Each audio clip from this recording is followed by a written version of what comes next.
Сегодня готовим вкуснейшую фриттату. Бекон нарезаем на средние кусочки.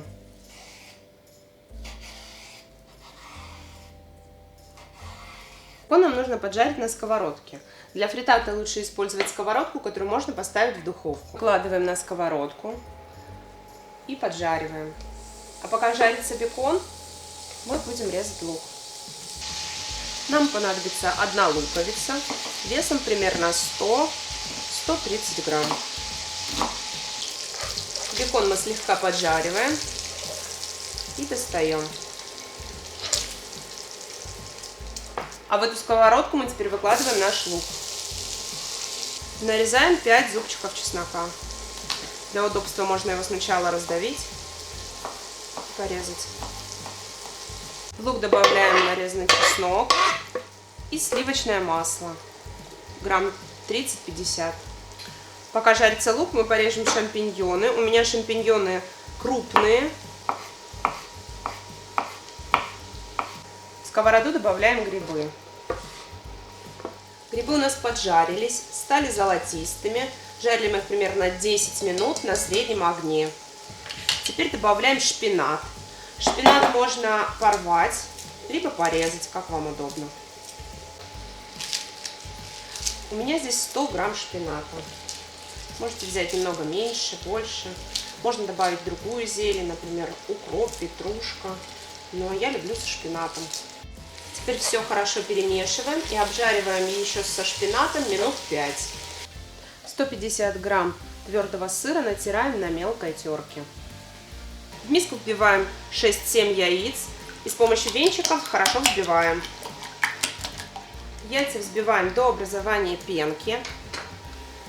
Теперь добавляем 100 мл сливок, у меня 10% жирности, перец, примерно пол чайной ложки, пол чайной ложки соли и 1 столовую ложку муки. Теперь все хорошо перемешиваем. Теперь в сковороду мы возвращаем наш уже готовый бекон. Добавляем немного тимьяна.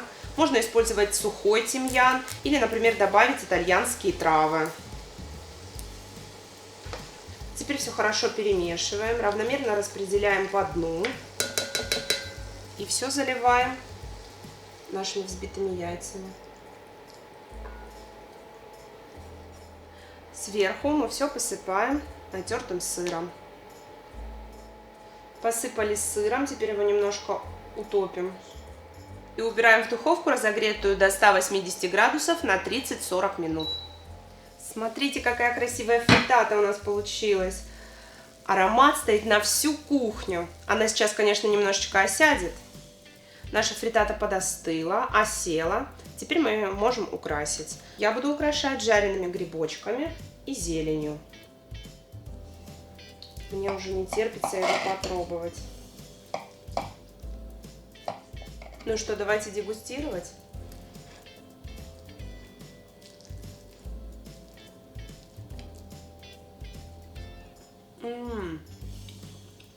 Это очень вкусно. Я рекомендую вам приготовить фриттату. Идеально подойдет на завтрак. Да можно просто и на обед, и на ужин. Но это правда очень вкусно. Оставляйте свои комментарии. Подписывайтесь на наш канал.